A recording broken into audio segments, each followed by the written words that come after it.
नमस्कार दोस्तों, चलिए जानते हैं हरियाणा के 50 फटाफट बड़ी खबरों को सिर्फ 10 मिनट में। लेकिन उससे पहले आप यह वीडियो कहां से देख रहे हैं, हमें कमेंट में जरूर बताएं। फरीदाबाद में कपास की खेती पर फिरा पानी, लक्ष्य से दूर रह गई बुवाई। क्या अब धान से भरेगी किसानों की जेब? मौसम की मार के कारण फरीदाबाद के किसान इस बार समय पर कपास की बुवाई नहीं कर पाए हैं, जिससे फसल पछेती होने की आशंका है। बारिश से बीज खराब होने और बुवाई में देरी के चलते किसान अब धान की खेती की ओर रुख कर सकते हैं। मौसम की मार के चलते इस बार किसान कपास की फसल समय पर नहीं लगा पाए हैं। अब यदि फसल लगाते हैं तो वह पछेती हो जाएगी। कपास की फसल हमेशा किसान अप्रैल या मई की शुरुआत में लगा देते हैं। डीजल, टोल और ग्रीन टैक्स के खिलाफ ट्रांसपोर्टरों का प्रदर्शन। 21 से 23 मई को दिल्ली में चक्का जाम का ऐलान। ट्रांसपोर्टर 21 से 23 मई तक दिल्ली में ग्रीन टैक्स और ईसीसी के विरोध में चक्का जाम करेंगे। गुरुग्राम में all India motor transport Congress की बैठक में यह फैसला लिया गया। अपनी मांगों को लेकर ट्रांसपोर्टर 21 से 23 मई तक दिल्ली में पूर्ण चक्का जाम करेंगे। इसके लिए रणनीति बनाने को लेकर आज गुरुग्राम में all India motor transport Congress की बैठक होगी। बैठक सेक्टर 29 स्थित बीकानेरवाला में आयोजित होगी। हरियाणा में फिर बदला मौसम, तेज आंधी के साथ होगी बारिश। पश्चिमी विक्षोभ सक्रिय। हरियाणा, एनसीआर और दिल्ली में मौसम परिवर्तनशील बना हुआ है, जहां मई की शुरुआत से पश्चिमी विक्षोभों के कारण आंधी और बूंदाबांदी हो रही है। 10 मई की रात से एक नया पश्चिमी विक्षोभ सक्रिय होगा। हरियाणा, एनसीआर और दिल्ली में मौसम फिलहाल परिवर्तनशील बना हुआ है। मई माह के शुरुआत से लगातार सक्रिय पश्चिमी विक्षोभों के कारण प्रदेश में आंधी, अंधड़, हल्की बूंदाबांदी का दौर देखने को मिल रहा है। इसके चलते दिन और रात का तापमान सामान्य से नीचे बना है। भीषण गर्मी व लू से लोगों को राहत मिली, लेकिन रविवार को फिर से भीषण गर्मी देखने को मिली। अमित शाह से मिले हरियाणा के कैबिनेट मंत्री अरविंद शर्मा। सहकारिता क्षेत्र पर हुई अहम चर्चा। हरियाणा के सहकारिता मंत्री डॉक्टर अरविंद शर्मा ने केंद्रीय गृह मंत्री अमित शाह से मुलाकात की। इस दौरान सहकारिता क्षेत्र को मजबूत करने और ग्रामीण विकास में इसकी भूमिका पर चर्चा हुई। हरियाणा के सहकारिता मंत्री डॉक्टर अरविंद शर्मा ने सोमवार को नई दिल्ली में केंद्रीय गृह एवं सहकारिता मंत्री अमित शाह से मुलाकात कर बंगाल चुनाव में भाजपा की जीत पर बधाई दी। केंद्रीय मंत्री से हुई बातचीत के दौरान सहकारिता क्षेत्र को मजबूत करने और देश भर में सहकारी आंदोलन को नई दिशा देने को लेकर चर्चा हुई। हरियाणा निकाय चुनाव। कम मतदान ने बिगाड़े भाजपा कांग्रेस के समीकरण, परिणामों में हो सकते हैं उलटफेर। बुधवार को आएगा रिजल्ट। हरियाणा के 7 स्थानीय निकायों में कम मतदान प्रतिशत ने राजनीतिक दलों के समीकरण बिगाड़ दिए हैं। अंबाला, पंचकूला और सोनीपत में कम वोटिंग से परिणामों में बड़े उलटफेर की संभावना है। हरियाणा में 7 स्थानीय निकायों में हुए कम मतदान प्रतिशत ने राजनीतिक दलों के समीकरण बिगाड़ दिए हैं। 3 नगर निगमों अंबाला, पंचकूला और सोनीपत में जिस तरह मतदाताओं ने मतदान में कम रुचि दिखाई, उससे परिणामों में बड़े उलटफेर के आसार बन रहे हैं। निकायों के चुनाव परिणाम राजनीतिक दलों की दिशा तय करेंगे। चौटाला सरकार की तर्ज पर हरियाणा में फिर बनेगा राज्य औद्योगिक सुरक्षा बल। सरकारी और निजी संस्थानों को मिलेगी मजबूत सुरक्षा। हरियाणा में केंद्रीय औद्योगिक सुरक्षा बल CISF की तर्ज पर राज्य औद्योगिक सुरक्षा बल SISF गठित करने की तैयारी है। हरियाणा में सरकारी कार्यालयों, महत्वपूर्ण प्रतिष्ठानों और सार्वजनिक व निजी संस्थानों को उत्कृष्ट स्तर की सुरक्षा प्रदान करने के लिए केंद्रीय औद्योगिक सुरक्षा बल CISF की तर्ज पर राज्य औद्योगिक सुरक्षा बल SISF गठित करने की तैयारी है। भाजपा के शीर्ष नेतृत्व की निगाह में लोकप्रियता हासिल कर रहे CM नायब सैनी पंजाब में जीत का टास्क पूरा करने की जिम्मेदारी। हरियाणा के मुख्यमंत्री नायब सिंह सैनी भाजपा के शीर्ष नेतृत्व की नजरों में लोकप्रिय हो रहे हैं, जिन्होंने असम और बंगाल में मुख्यमंत्री चयन में महत्वपूर्ण भूमिका निभाई। हरियाणा के मुख्यमंत्री नायब सिंह सैनी शनिवार को बंगाल के CM के रूप में स्वेंदु अधिकारी के दायित्व ग्रहण समारोह के साक्षी बने, तो रविवार को असम में हिमंत बिस्वा शर्मा को मुख्यमंत्री के रूप में चुने जाने के लिए सह पर्यवेक्षक की भूमिका में नजर आए। पानीपत में गैस का काला खेल। होटल ढाबों में खप रहे घरेलू सिलेंडर। आम आदमी को नहीं मिल रही गैस। पानीपत में घरेलू गैस सिलेंडरों का बड़े पैमाने पर व्यावसायिक उपयोग हो रहा है, जिससे उपभोक्ताओं को सिलेंडरों की कमी का सामना करना पड़ रहा है। कमर्शियल सिलेंडर महंगा होने से अब घरेलू सिलेंडरों का बड़े स्तर पर व्यावसायिक उपयोग हो रहा है। शहर में कई होटल, ढाबा और फास्ट फूड दुकानों पर घरेलू गैस सिलेंडरों का प्रयोग कर रहे हैं। इसके चलते गैस एजेंसियों पर उपभोक्ताओं को सिलेंडर उपलब्ध नहीं हो पा रहे हैं। कई जगह स्टॉक खत्म होने की बात कहकर लोगों को वापस लौटाया जा रहा है। फरीदाबाद के सरकारी स्कूलों में पेयजल संकट, कहीं TDS 500 के पार तो कहीं 35। बच्चों की सेहत से खिलवाड़। फरीदाबाद के सरकारी स्कूलों में पेयजल की गुणवत्ता बेहद चिंताजनक पाई गई है, जहां TDS की मात्रा अत्यधिक या बहुत कम मिली है। जिले के सरकारी स्कूलों में सप्लाई हो रहे पेयजल की गुणवत्ता बेहद चिंताजनक है।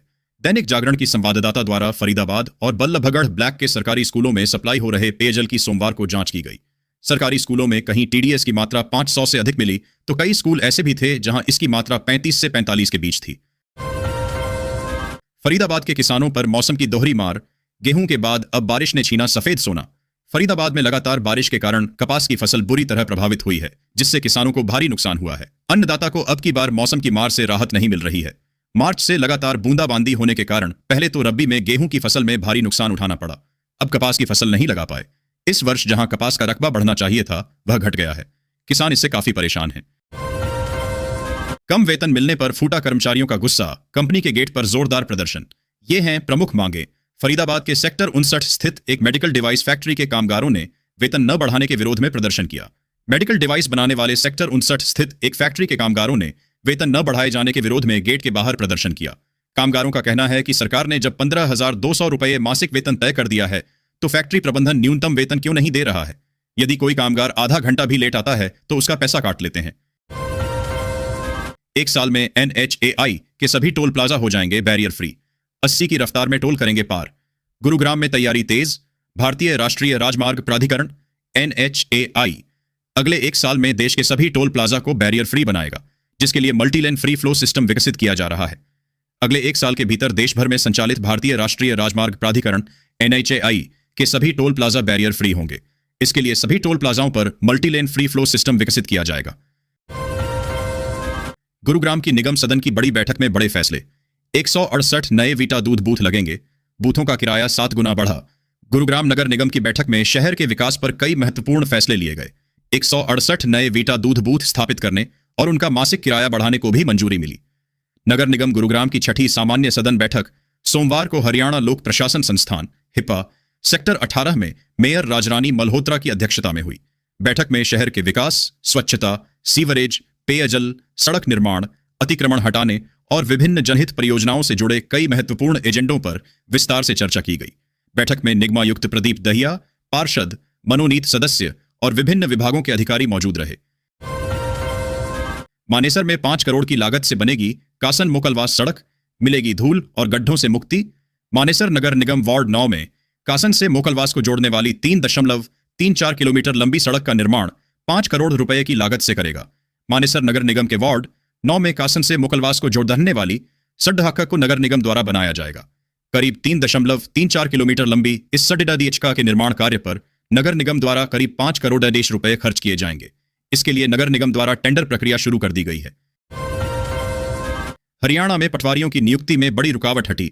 अब दोबारा मेडिकल कराने की जरूरत नहीं। आदेश जारी। नवनियुक्त 121 पटवारियों की ज्वाइनिंग में मेडिकल सर्टिफिकेट बाधा बन रहा था।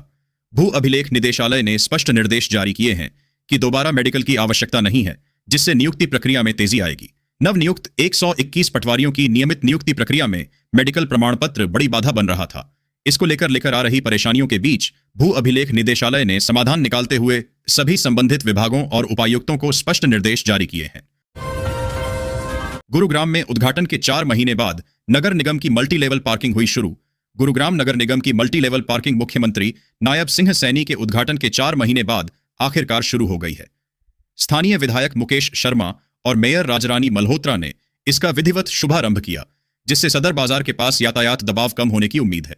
मुख्यमंत्री नायब सिंह सैनी द्वारा उद्घाटन करने के 4 महीने बाद नगर निगम गुरुग्राम की पहली मल्टी लेवल पार्किंग रविवार शाम शुरू हुई। नगर निगम के अधिकारियों ने पार्किंग के रखरखाव व संचालन का कार्य सौंपने में ही 4 महीने से अधिक लगा दिए। कुरुक्षेत्र के पिहोवा में सोमनाथ स्वाभिमान पर्व, मुख्यमंत्री नायब सैनी ने की शिरकत। पीएम मोदी भी वर्चुअली जुड़े। हरियाणा के मुख्यमंत्री नायब सिंह सैनी ने पिहोवा में सोमनाथ स्वाभिमान पर्व के राज्य स्तरीय कार्यक्रम में शिरकत की, जिसमें प्रधानमंत्री मोदी भी वीडियो कॉन्फ्रेंसिंग के जरिए जुड़े। हरियाणा के मुख्यमंत्री नायब सिंह सैनी ने सोमनाथ स्वाभिमान पर्व के उपलक्ष्य में पिहोवा में आयोजित राज्य स्तरीय कार्यक्रम में भाग लिया। इस अवसर पर प्रधानमंत्री नरेंद्र मोदी वीडियो कॉन्फ्रेंसिंग के माध्यम से देश भर के कार्यक्रमों से जुड़े। स्टेज कैरेज स्कीम 2016 के नियमों में फंसे छात्र और बुजुर्ग, निजी बसें नहीं मान रही आदेश। विभाग का नोटिस।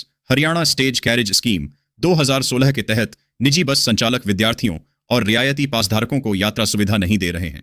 आरटीए नारनौल ने इस पर सख्त रुख अपनाते हुए सहकारी परिवहन समितियों को चेतावनी पत्र जारी किया है। हरियाणा सरकार की स्टेज कैरेज स्कीम 2016 के तहत विद्यार्थियों और अन्य रियायती व मुफ्त पासधारकों को निजी बसों में यात्रा सुविधा देने के आदेश जिले में धरातल पर लागू होते नजर नहीं आ रहे हैं। पलवल में 6.28 करोड़ के विकास कार्य।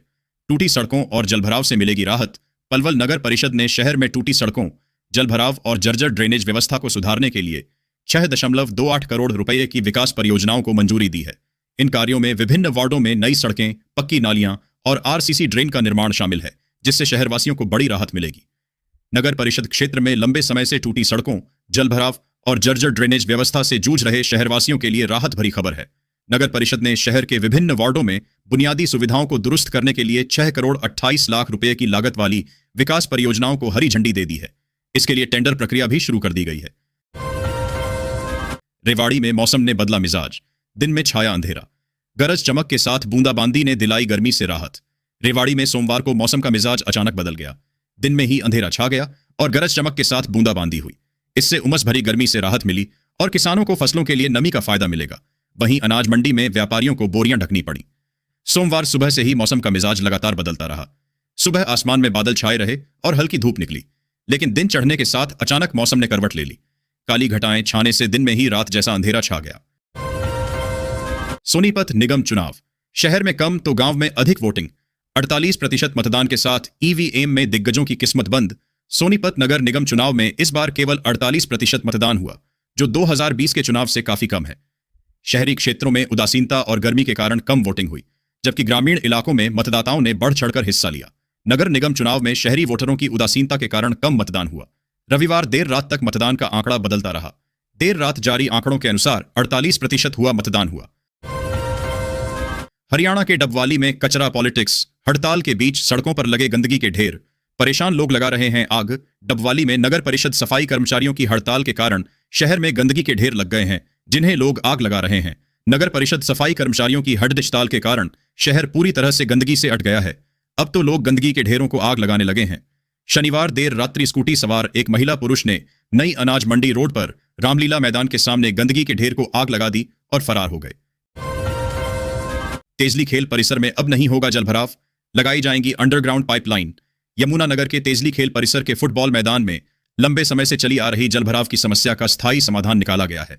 नगर निगम कीर्ति नगर और इंदिरा आवास कॉलोनियों से आने वाले गंदे पानी की निकासी के लिए 31 लाख रुपए की लागत से भूमिगत पाइपलाइन बिछाएगा। तेजली खेल परिसर के फुटबॉल मैदान में लंबे समय से बनी जलभराव की समस्या का नगर निगम द्वारा स्थायी समाधान निकाल लिया गया है। कीर्ति नगर व इंदिरा आवास कॉलोनियों से मैदान में आ रहे गंदे पानी की निकासी के लिए नगर निगम द्वारा अंडरग्राउंड पाइपलाइन डालने का कार्य किया जाएगा। इस कार्य पर लगभग 31 लाख रुपए खर्च किए जाएंगे। यमुनानगर में लागत भी नहीं निकाल पा रहे टमाटर की फसल के किसान, बीमारियों ने बर्बाद कर दी फसल। यमुनानगर में टमाटर के दामों में भारी गिरावट और फसल में बीमारियों के प्रकोप से किसान आर्थिक संकट का सामना कर रहे हैं। टमाटर के दामों में आई गिरावट से उत्पादक किसान काफी चिंतित हैं। किसानों के मुताबिक कुछ दिन पहले टमाटर की जो 15 किलो की क्रेट 500 से 550 रुपए तक बिक रही थी, वहीं अब घटकर 100 से 150 रुपए तक आ गई है। गर्मियों की छुट्टियों में सफर होगा आसान। यमुनानगर जगाधरी स्टेशन पर रुकेंगी 4 समर स्पेशल ट्रेनें। रेलवे ने गर्मियों की छुट्टियों में यात्रियों की भीड़ को देखते हुए यमुनानगर जगाधरी स्टेशन पर 4 समर स्पेशल ट्रेनों का ठहराव दिया है। जून में गर्मियों की छुट्टियों के दौरान ट्रेनों में यात्रियों की बढ़ती भीड़ को देख रेलवे समर स्पेशल ट्रेनें चला रहा है। इनमें 4 ट्रेनों का ठहराव यमुनानगर जगाधरी स्टेशन पर दिया गया है। इनके संचालन से पंजाब, हरियाणा, उत्तर प्रदेश, बिहार, बंगाल व झारखंड जाने वाले यात्रियों को राहत होगी। यमुनानगर में मिड डे मील राशन की सप्लाई ठप, अपनी जेब से पैसे खर्च कर बच्चों को खाना खिला रहे शिक्षक। यमुनानगर के सरकारी स्कूलों में मिड डे मील राशन की आपूर्ति 1 माह से ठप है, जिससे बच्चों के भोजन पर संकट आ गया है। सरकारी स्कूलों में बच्चों की थाली भरने की जिम्मेदारी मिड डे मील वर्कर्स से लेकर स्कूल प्रभारियों व शिक्षकों की जेब पर आ गई है।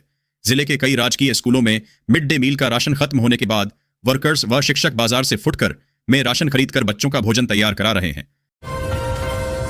पंचकूला निगम चुनाव, 52% मतदान, गांवों में दिखा उत्साह। शहर के कई बूथों पर फीकी रही वोटिंग। पंचकूला नगर निगम चुनाव 2026 में कुल 52% मतदान दर्ज किया गया, जिसमें ग्रामीण क्षेत्रों में शहरी इलाकों की तुलना में अधिक उत्साह देखा गया। मतदान प्रक्रिया शांतिपूर्ण ढंग से संपन्न हुई और अब सभी की निगाहें मतगणना के परिणामों पर टिकी हैं। नगर निगम चुनाव 2026 के तहत रविवार को मेयर पद और 20 वार्डों के पार्षदों के लिए मतदान शांतिपूर्ण ढंग से संपन्न हो गया। सुबह 8 बजे शुरू हुआ मतदान शाम 6 बजे तक चला। दिन भर विभिन्न मतदान केंद्रों पर मतदाताओं में उत्साह देखने को मिला। हरियाणा निकाय चुनाव में दिग्गजों की प्रतिष्ठा दांव पर, कहीं गढ़ बचाने तो कहीं कमल खिलाने की चुनौती। हरियाणा के अंबाला, सोनीपत, पंचकूला, सांपला और उकलाना में नगर निगम व नगरपालिका चुनाव राजनीतिक प्रतिष्ठा की लड़ाई बन गई है। आज भाजपा और कांग्रेस सहित सभी प्रत्याशियों की किस्मत ईवीएम में बंद हो जाएगी।